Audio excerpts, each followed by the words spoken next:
Okay, we are live. Hello, everyone. Welcome to the Daily Sib today.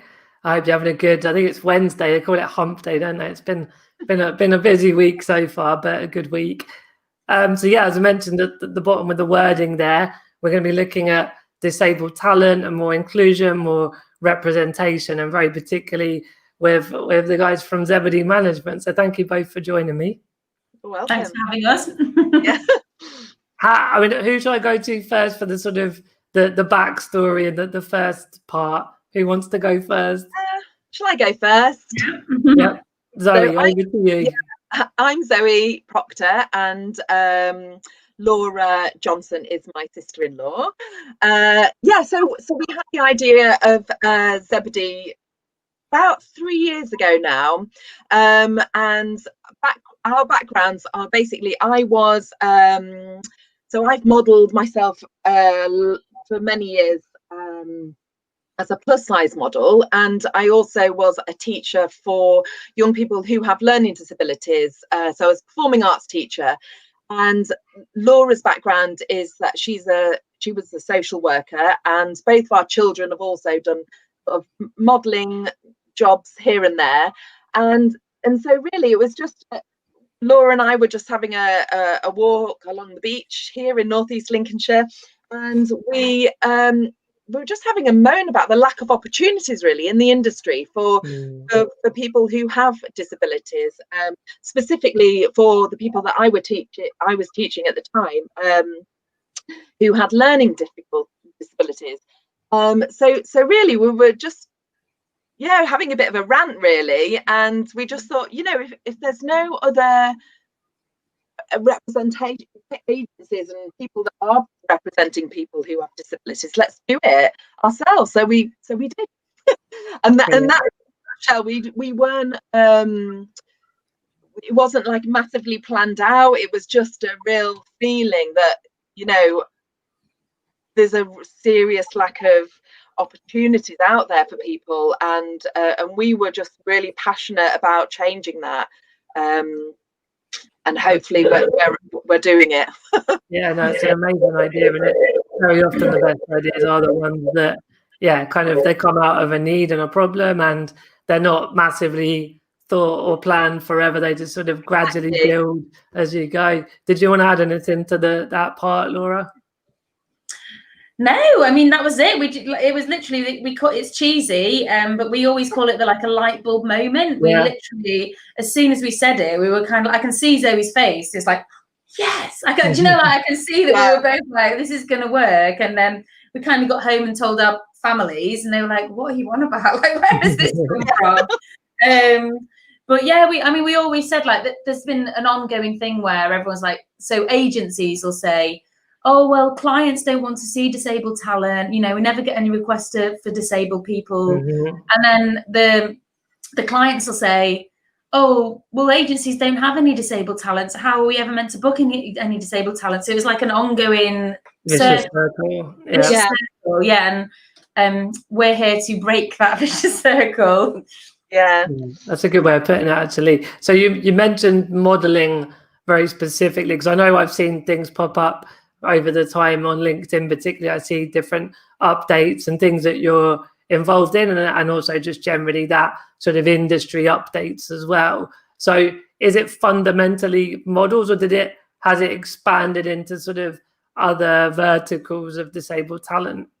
I think we started sort of mainly looking for models, and to be perfectly honest, we had no idea when we first started if there were any opportunities out there, or we were just kind of, but we just so we started just looking at the modelling industry, the fashion business, and then over the past couple of years it's really developed into representing more presenters or actors as well. So we're really sort of across the board, like we just look for amazing talent, full stop, whether they are kind of. I think there's a lot of crossover, because like we said, our experience, although we never worked in an agency, the other side of the camera was our experience, and we kind of felt like we had a good idea about how to run a model agency.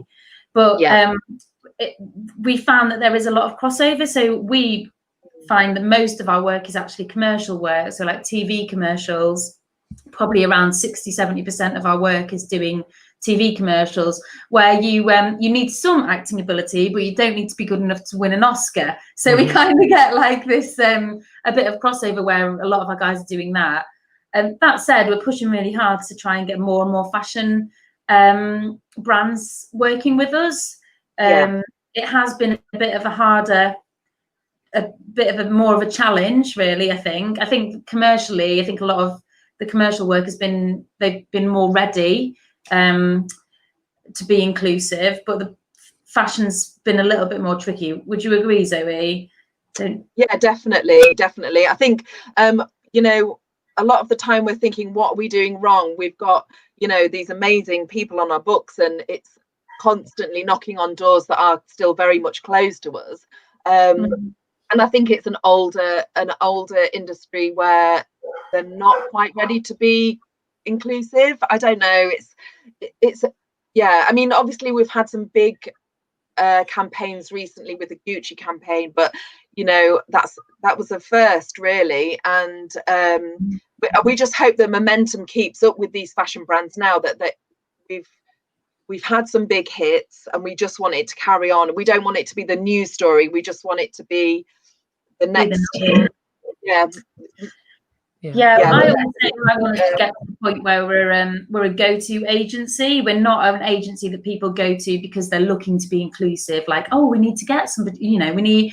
Let's be inclusive with this campaign. Let's have somebody using a wheelchair or whatever it is. I want us to just be one of the top agencies that people go to for talent, not just not specifically looking to be inclusive. Like, we've just had one of our guys do some e-commerce for Phoenix, and it's only a little job, but in my mind this is huge, because his disability is just, it's incidental to the he's not been booked because of his disability. He's been booked as a model.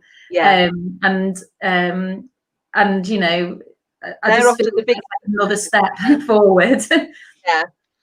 It's a difficult one to balance, isn't it? Because it's like that there's an absolute need for representation, not just with disabled people, but all the whole diversity and inclusion agenda. And like, we can unpick all sorts of historical reasons as to why it's the way it is, but in the end we just want that fairer representation of all parts of society. And then it's sort of one way to move it is to have that, like, for example, disability, it's that specific agency and it's about disability, and that's where people can come to. But as you're saying, there's that philosophically we want inclusion, that's the goal, isn't it? And so it's in a way that's sort of where the two meet in the middle is the balance, isn't it? That you are representing people with a disability, but it's to be in all sorts of mainstream opportunities, but not because of tokenism as well.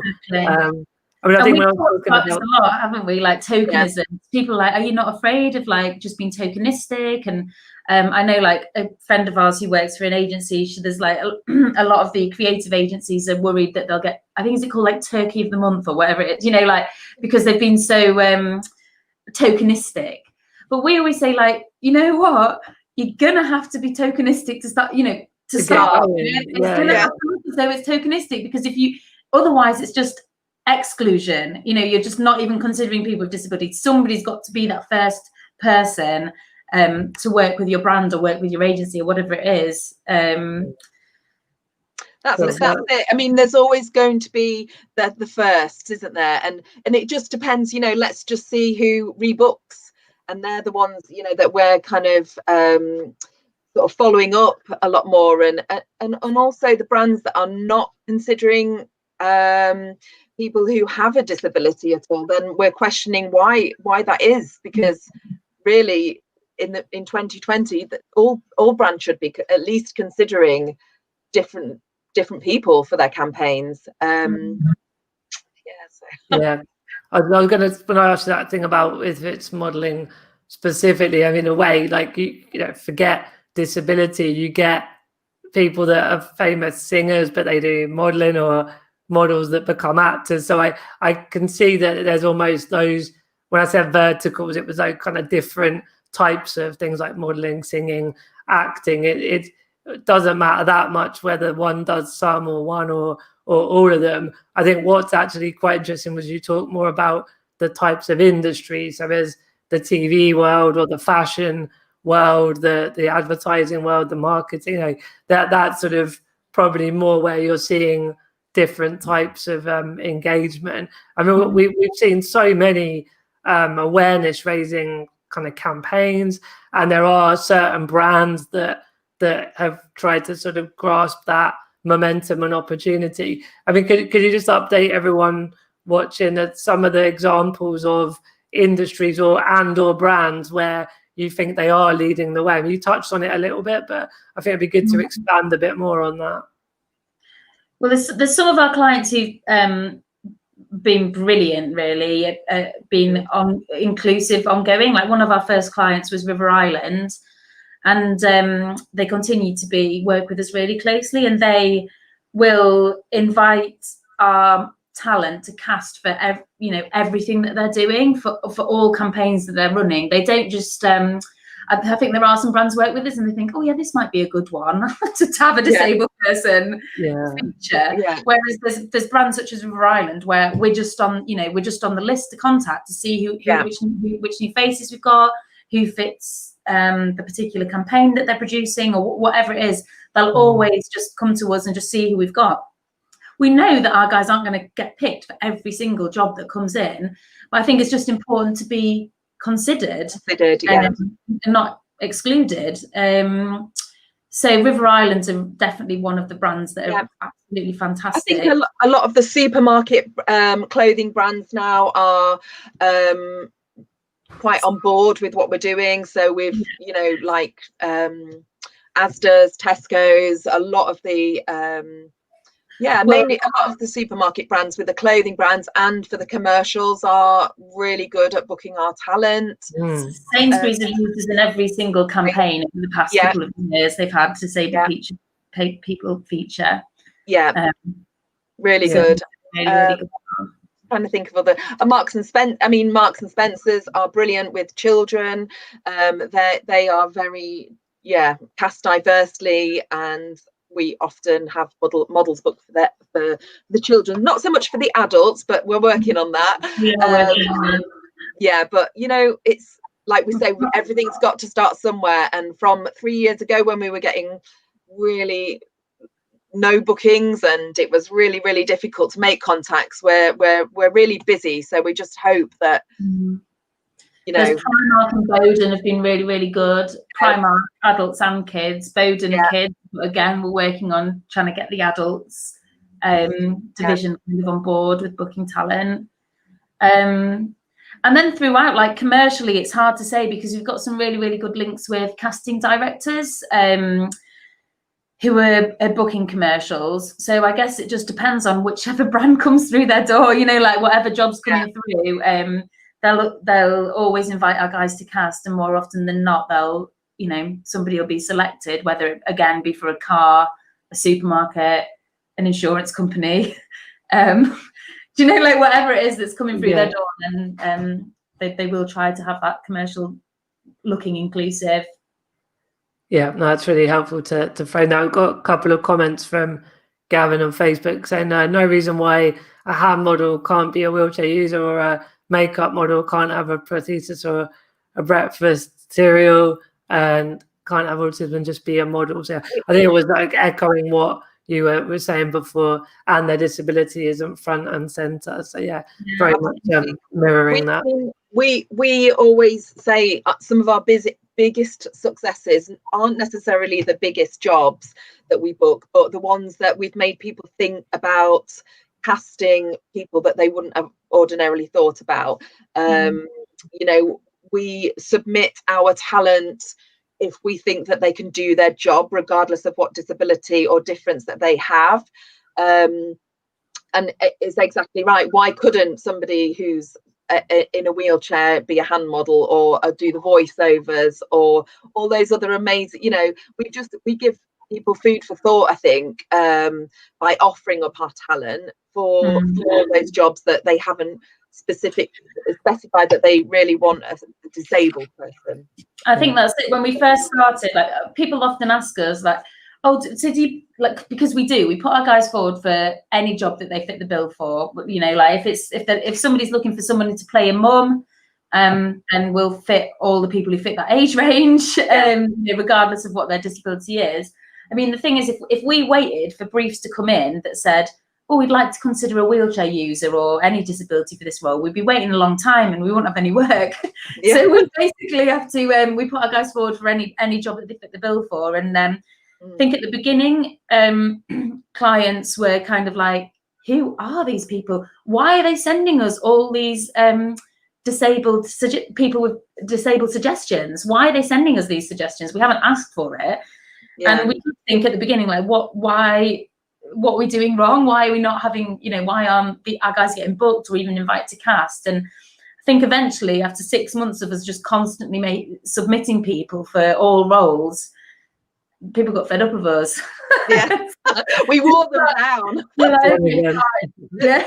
The thing is, we're not going anywhere, are we? No. And as long as we can sort of pay our mortgage and, you know, and make a success of it financially, so we can live.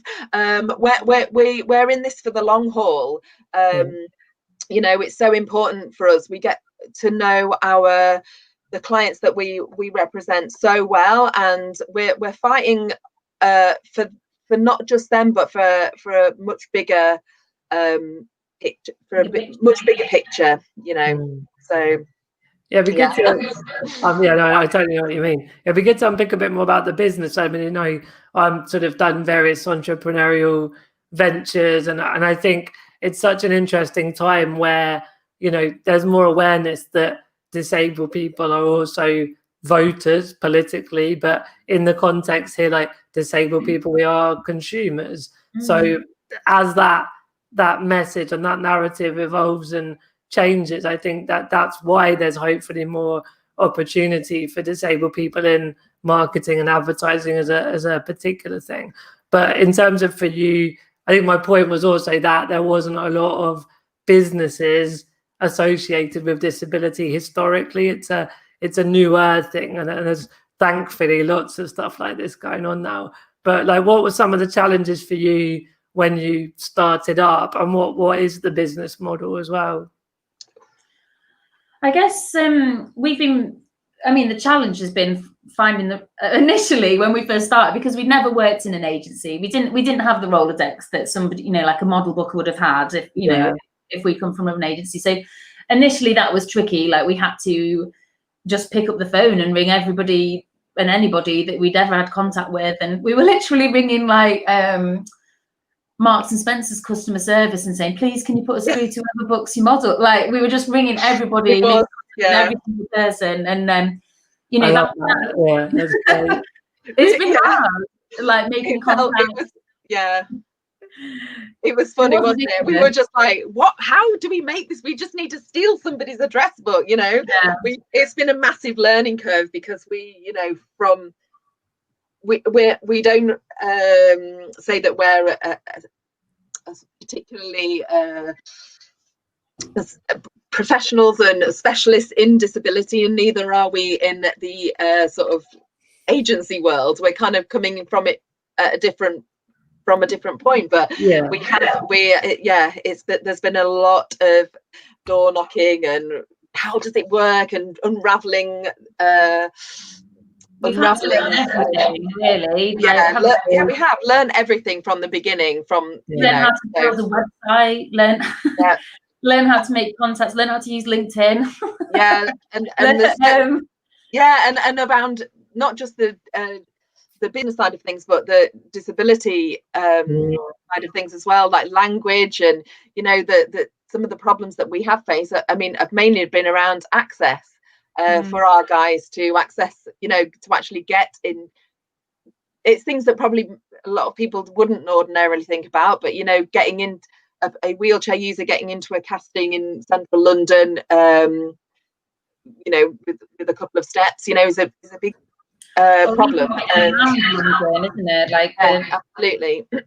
or taking you know, families taking children in on public transport in London who have a disability or a learning disability. You know, it's really difficult. So you know, there are a lot of challenges like day to day, but I think business wise we're starting to get there, and the message is starting to get through. And we've learned so much, and we're still learning. We learn every day. Like you know, it's, you know, we've got a long way to go. Market. This is our next yeah area where we're still at the beginning of our journey. We've got a long way to go. So yeah, I mean, I don't know how much you know, but for me, the personal journey was I started blogging, then founded Disability Horizons magazine, and gradually became in sort of media and marketing. And then more recently, I'm running influencer marketing agency around disability. So like when I always talk about the jigsaw puzzle of inclusion, all the different parts, yeah, there'll be a point where we get a client that wants to do a campaign on Instagram, and we'd come to you and then look at what we would be able to pay for your talent to be part of that. So there's sort of one of the ways that the different things that we do in particular could connect. But just like you were saying, for me, you know, I wasn't born into like a world of, like, say, Rolodex of corporate contacts. And I think because, like, as you said, the agencies and the clients don't see it or get it, someone like us has to step up and make it happen. But it's really from the ground up, and it's a real grind and a graft. So I totally hear everything you're saying from my personal experience. The thing is, because we really are quite unique in what we're doing, we've had a lot of press attention. So we've been lucky to get some really amazing free press, and every job that we booked has been like an interesting story, which is, you know, which is a success in itself, and sort of shows other brands, you know, who we are, what we're doing. And so that's been really useful for us. I think a lot of the time I did speak to somebody who's like, oh, agencies don't normally do press. And it's like, well, first, I didn't know that. Maybe I'm doing it wrong. But yes, secondly, like, the reason why we exist is because the whole reason we exist is because we want to increase the representation of people with disabilities in the media. So unless we're doing press, we're not getting our story out there. We're not getting our guys out there. So that's why we do, you know, try to promote our guys as much as we can. Yeah. I mean, you talked a bit about some of the challenges of like access for some of the people on your books, but can you tell us a bit, you know, some examples of people that you're working with, and I suppose how you ended up finding them and working with them as well? Well, we've had examples where we've had like we've had a casting call come out for a presenter for a children's program, specifically looking for people with disabilities, so specifically looking to be inclusive. And they've invited one of our girls to cast, and the building isn't accessible. And we find this out before she's meant to go to the casting. So we say, you know, you need to get a ramp or find a different place to cast or whatever it is. And they just didn't. And then she just couldn't cast, so she couldn't get the part. And it was just like, I can't believe this is happening. Considering it was so specifically for disabled people, right? I was so cross about that. It was, in fact, more than, I was just really, really upset because she'd put her heart and soul into learning the script. She'd gone through audition after audition, and then when it finally came to it, I kept emailing. We phoned them. Do you have a ramp? Do you have a ramp? Can she get into the building? And then it was just a case of, it's cancelled. Sorry. Oh, it's the building's fault. Just like we get a lot of that, you know. It's like, you know, especially London as well. We had a lot of the theatres are not that accessible. We had Leo, who is one of our child actors, cast and in the role of Tiny Tim at the Old Vic. But we had quite a lot of people going for that job, but the Old Vic isn't accessible to wheelchairs at the minute. So they were, you know, Leo's blind, So it's an incredible opportunity that he got, but it meant that a lot of our other talent weren't able to even go for that role. Just thinking of other, oh gosh, we had one girl who was, well, this isn't just one case, but we've had several cases of people turning up for jobs and, you know, the lift has been broken, or they have to be carried upstairs to the job. You know, these grown women like carried upstairs to a modeling job, and then the wheelchair with like several burly guys carrying up the wheelchair behind them isn't the way you want to start on your day off on a shoot where you're meant to be looking fabulous and glamorous. You know, who would want to do that? So I think a lot of the time there's probably more access issues and things like this, but we just don't even hear about it because they just, you know, they just won't invite us guys to cast. If the casting studio is not accessible, they'll just, oh, we better not invite anybody from Zebedee. Or if the shoot's not going to be accessible, we'll better not just. And we're never to know, are we? Because they've not been in touch with us. Well, on the opposite side of that, sort of what just some of the individuals that, you know, that stand out, that just to sort of share examples of talent, like the kind of things they do, the kind of disabilities, and maybe some of the actual case studies, if you like, of some other really successful situations as well. I think one of the nicest success stories for us was a little girl we submitted for a short film role. And they were looking for a Scottish girl, and yeah, it was a really nice part in a short film. And we submitted a little girl who had Down syndrome, and they had never considered her for that role, and yeah, she got it, and she was amazing, and she was very eloquent, and she had great speech, and she learned all the lines, and, you know, she blew everyone away, and they would and that was to us one of our big kind of yay moments, because it was lovely. It was an amazing opportunity for her, all the family, and, you know, kind of it brings so much more depth to the film. It's a really good short film. I don't think it's on release yet. I think it's doing the festivals, but everything's been obviously delayed because of COVID. But I did get a preview, and it just brings something more, like something of interest to the story. And obviously she's fantastic in it, and it's not like a main part or anything, but it's just it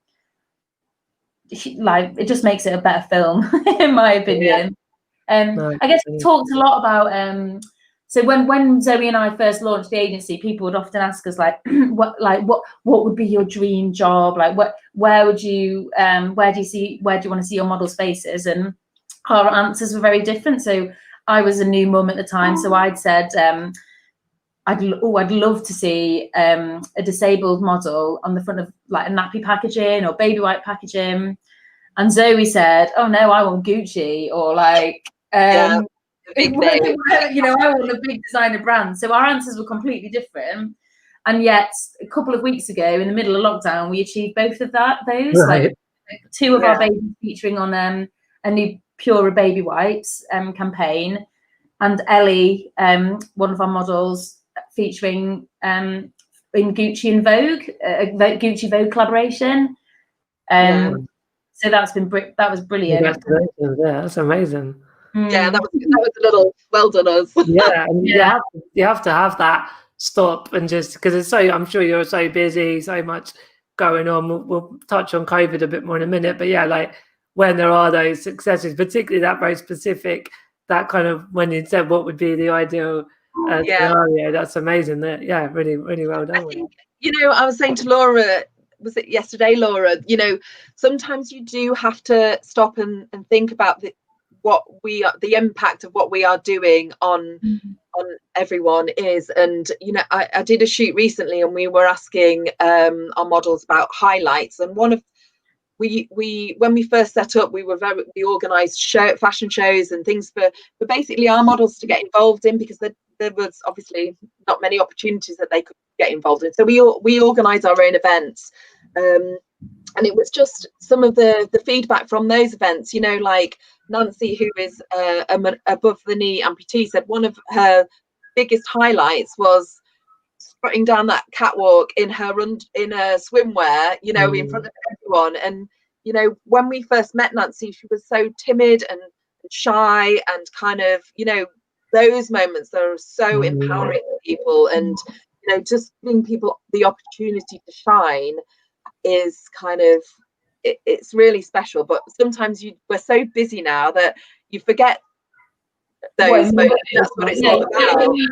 Them and their families and the wider society as well. Yeah. Like, people often say, like, you know, the impact, like parents, the impact of seeing disabled children in advertising now. They, you know, they said when they had their children, if they'd seen what is more commonplace now, it would have made those early weeks, months, years of feeling quite alone and, of, you know, worried about what the future held for their children. It would have made it so much easier. And yeah, so like we just get so many really good stories coming from people, don't we, Zoe? Like, yeah, it's lovely. What the personal impact is, and impact on families, and just feeling represented and accepted.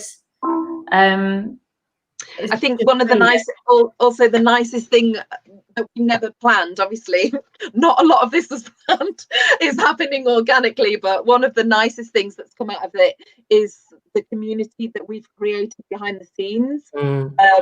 Our models are all so incredibly supportive of each other. They get involved. You know, there's been so many different lovely friendships made, relationships have happened, and, you know, support networks as well, that among the parents and among sort of the adults that we represent, is, you know, that's been really special. That, you know, we could never have dreamt that would have happened, but it is that's quite, yeah, it's good. Yeah, brilliant.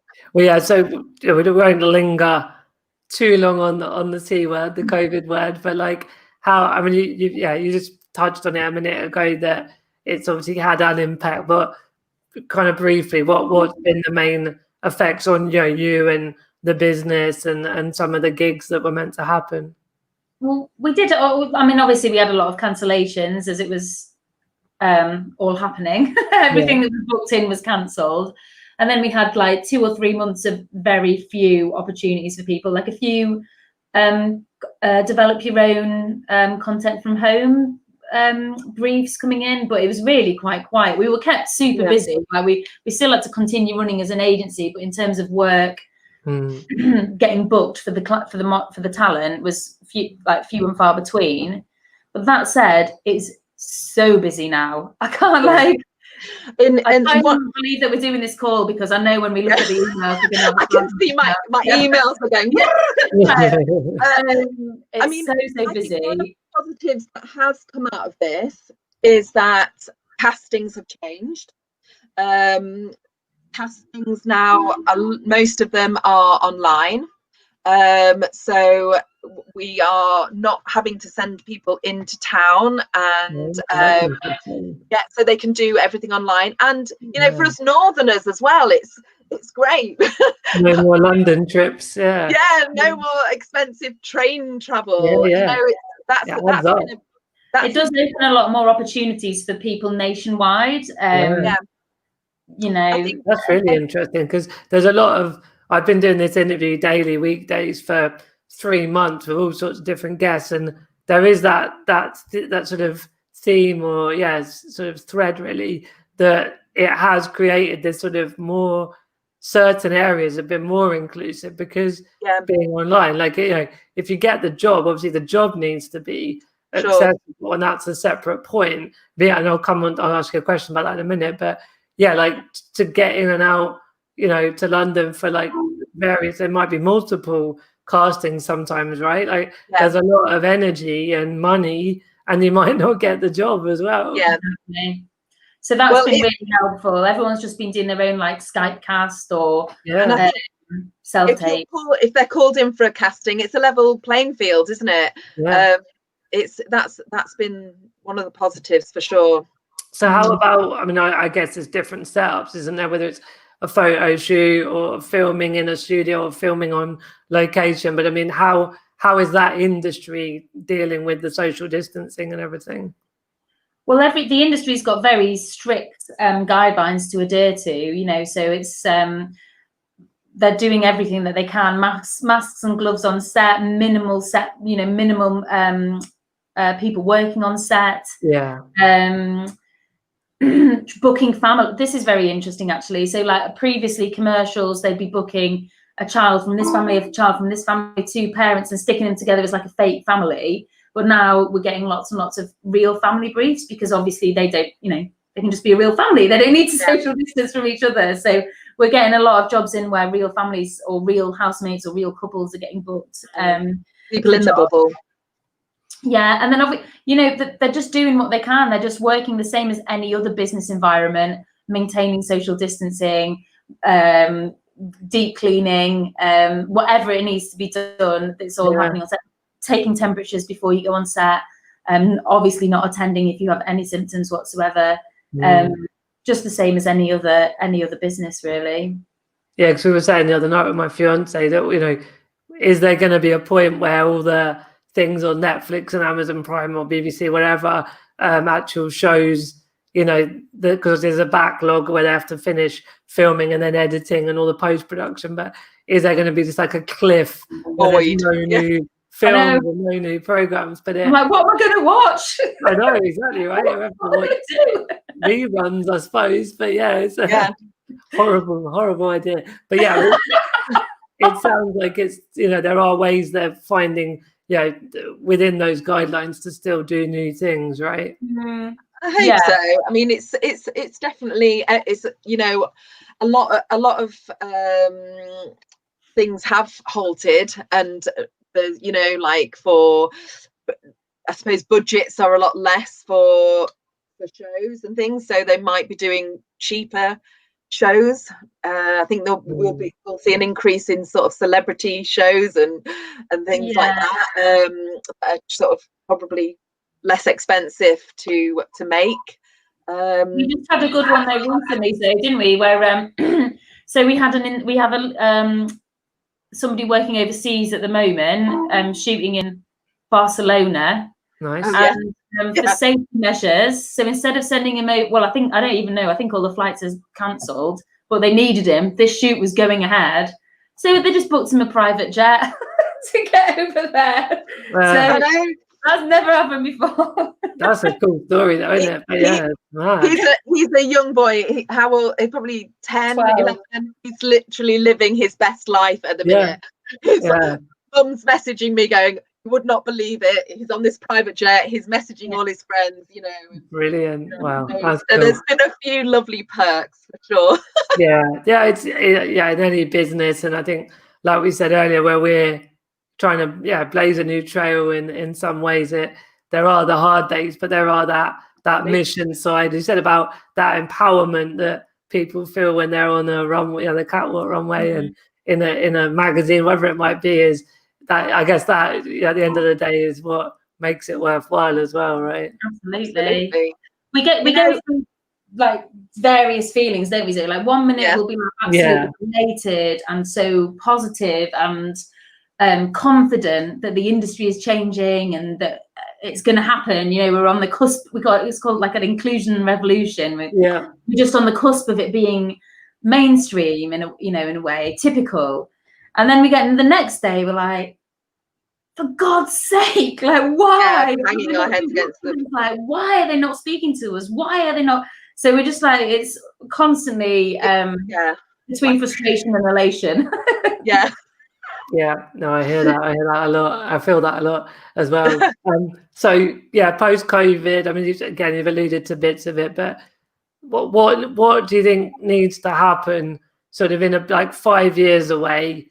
Like, will it be fully I'm being a bit flippant with my quotes, like, will it be full inclusion? But like, what needs to happen for this all to come together societally? And obviously you're playing your part with the agency, but where are the bigger difficulties and hurdles, do you think?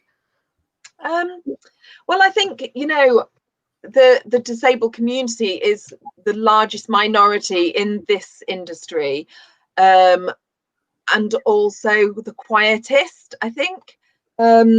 It's somebody was saying to me yesterday, something big needs to happen to make people, you know, like the Black Lives Movement, but you know, for race or you know, gender inclusion. But we don't want a negative, something negative to happen. I know, that's the weird thing, isn't it? It's like almost something big needs to happen, and I don't know what that is, but just hopefully lots of positive things will happen.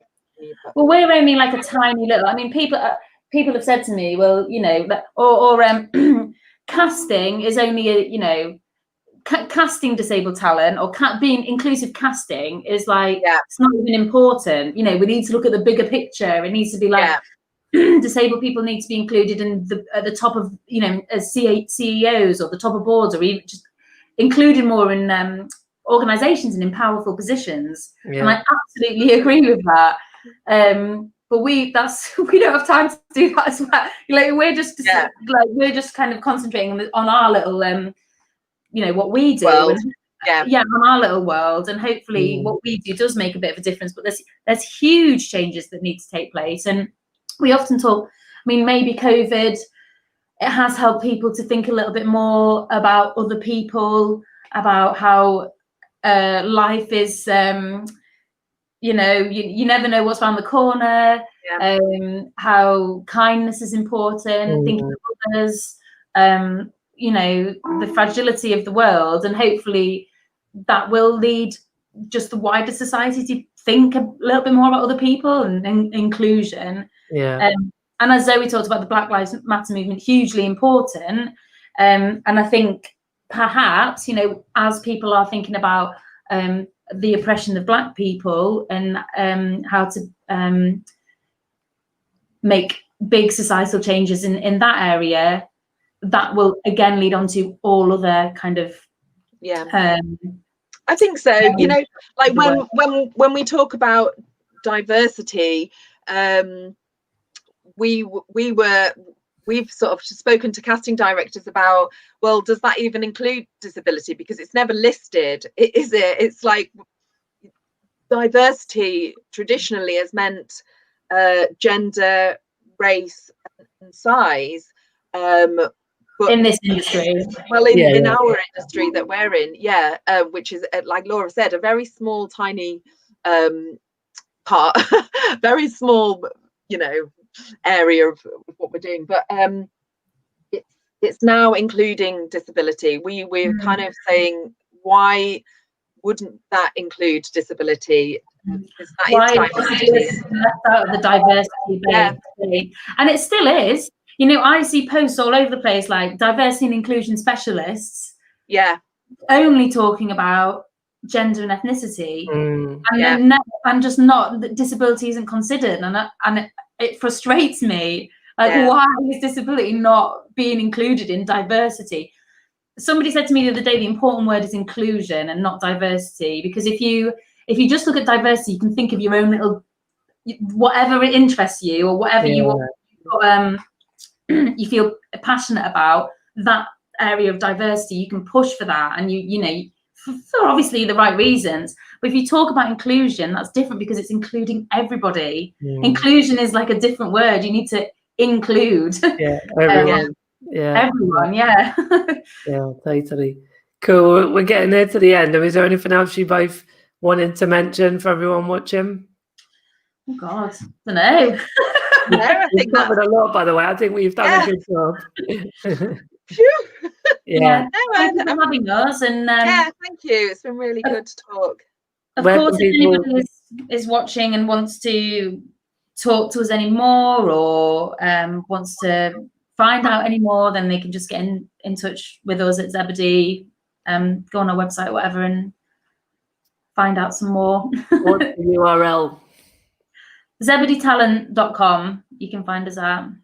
Brilliant. And you, what's the best social? Are you on all social channels, or is there a better one? Instagram. We're on all social channels. Instagram, Zebedee_management. Twitter, Zebedee Man. Yeah, all the favourites. Yeah.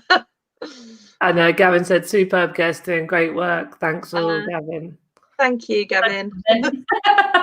All right, well, we're there. Well done. That was really interesting. And I think on a personal level, as we're gearing up things at Purple Goat, I know it's not maybe the core or the background of what you do, but those of your people on your books that have social presence, there are more and more opportunities for like working with brands. So I hope that will be something we can partner on more going forward as well. Definitely. That would be amazing. That's our next business meeting, isn't it, Zoe? Yeah. Well, very timely. Like working on our next strategy for influencers and individual content creation and that sort of thing. We're working on our economic impact assessment, aren't we, at the moment? Because really, I think brands just need to see numbers.